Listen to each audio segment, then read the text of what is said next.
There is a battle raging, one that many don't even realize exists. A fight in which anyone can be the victim and anyone can be the aggressor. It can be motivated by politics, by ideals, or simply by financial gain. Just recently, a large company was targeted, and due to one of these attacks, ended up more than $60 million worse off. Targeted attacks are a reality. What you're about to see is based on the real story of one such attack. They don't even go there. Go where? Everyone knows hand shot first. Hand shot second. What are you talking about? You not seen the original 1977? First. Second. Hey, get over here. I got a job. So this is what we're gonna do. First of all, we need to research the target. Find out what you can about their finances and social interactions. Make a list of departments and staff and get them on the wall. I want to know what these people are like. What are their online habits? Do they talk about their employer online? Also get me their perimeter security and internet-facing systems. We really need to know what we're dealing with here.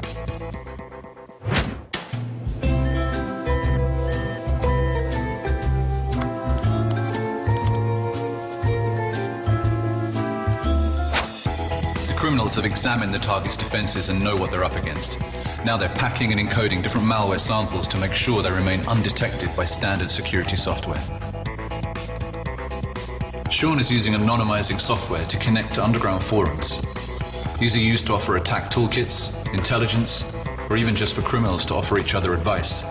So what do we have, Ralph? Well, we have our tools set up. The ones that didn't get picked up by any of the security scanners we set up. And for access, we set up a booby-trap website that will install the tool on the computer as soon as the user gets there. The link was sent to all the email addresses that we found on the social profiles of the employees. Now we just gotta wait for them to take the bait. Fortunately, the security software recognized the URL the criminals were using to host their exploit kit, and the email was automatically deleted. That was 2 days ago. Has anyone taken the tool yet? No. Then we need something else. Maybe the old-fashioned way. The old free flash drive trick.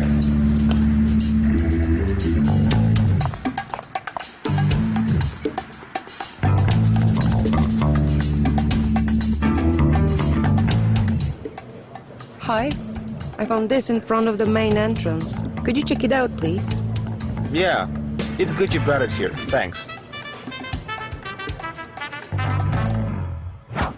What are the employees talking about now? Well, a lot of people are talking about the company lowering pay. And there you go.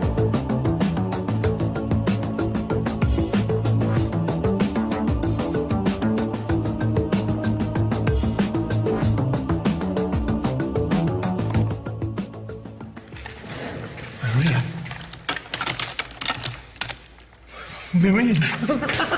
We're in! This is it. The criminals have broken through the defenses, combining a zero-day exploit with some social engineering to get the victim to open their malicious file. This computer is now under their control, and they can use this user account to begin exploring the network undetected. The hackers look for any information they can use to exploit the system and gain higher privileges to access further data. Here they find a login page to an HR database and attempt an SQL injection attack. It fails. They find an email from another user that seems to have access to important databases and target him. After dumping the local password cache, the attackers have domain admin credentials.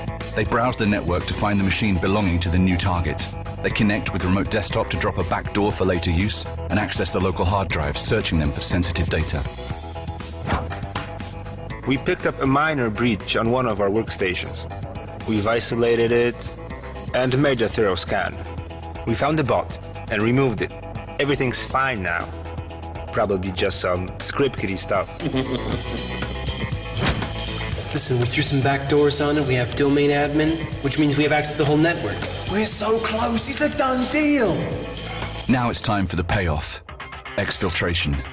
They return to the compromised machine and find their goal: credentials for a development database. A brute force attack against the server gets them root access, and they're free to dump the entire source code for a critical project. All they have to do now is bring it home. Just like that. These types of cyber attack are becoming more frequent, costing companies hundreds of thousands of dollars. Traditional security simply can't keep up. Criminals can test their attacks to the point of invisibility and use legitimate, compromised accounts to stay under the radar once inside a network. Effective security should operate on the assumption that breach will happen. Effective security should be your eyes and ears throughout the network, enabling you to detect and contain every aspect of a targeted intrusion.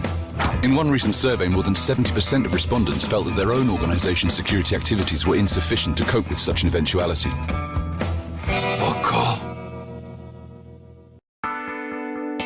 We live in remarkable times. Never before have we been so connected. Never before have we had the opportunity to share our ideas, thoughts, and feelings with people around the world with such ease and speed. All thanks to this, the smartphone. Did you know that the smartphone now outsells the PC? 49% of smartphones shipped in 2011 were running Google Android, and Apple sold almost 70 million iOS devices in the first 3 months of 2012 alone. Android sees 850,000 devices activated every single day. By the end of 2011, over 35 billion mobile apps were downloaded. These devices are many times more powerful than the computer that put man on the moon. They're no longer just phones. They're our guides, assistants, advisors, our best friends. Where's the nearest coffee shop? 200 meters left. A compromised phone can leak information about you or your business, or send secret messages to premium numbers. This kind of abuse can have serious consequences. Smartphone compromise is a reality. Trend Micro estimate that by the end of 2012, we'll see almost 130,000 unique malicious apps for Android alone, most of them SMS fraud trojans. Cyber criminals follow the money. How does malware infect your phone? Mostly because of you. Criminals are experts in social engineering, fooling you into installing their malicious creations. This is Stan. He's a criminal. He's just uploaded his latest batch of apps. That's the most common way for malware to get on your device. You download it.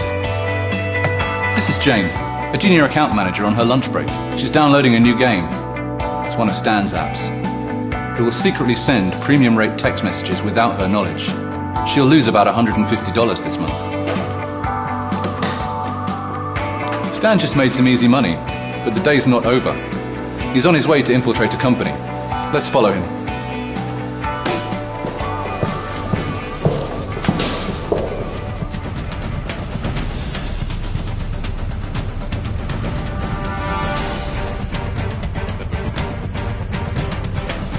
Stan's researching a potential victim. Social networks, professional networks, search engines, all combined to help him create a very credible attack. Stan sends his mark a message that appears to come from his own internal IT team, letting him know where to download the new corporate messaging app.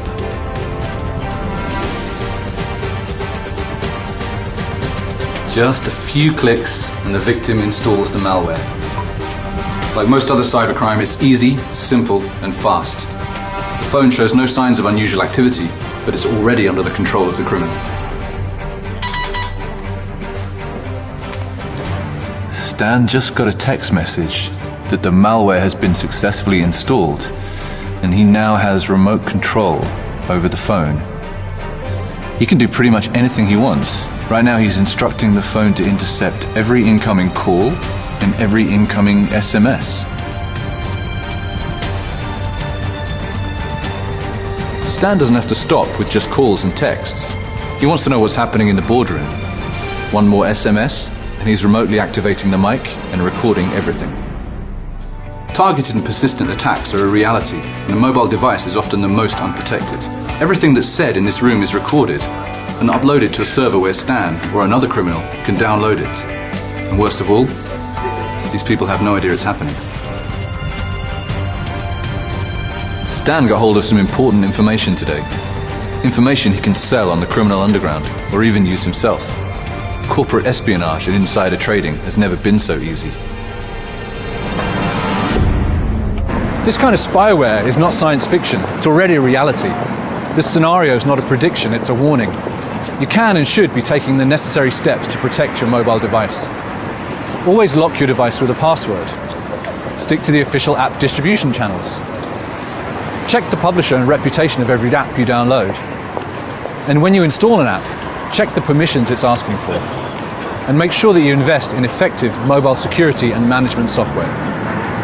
My name's Rick Ferguson from Trend Micro. Thanks for watching.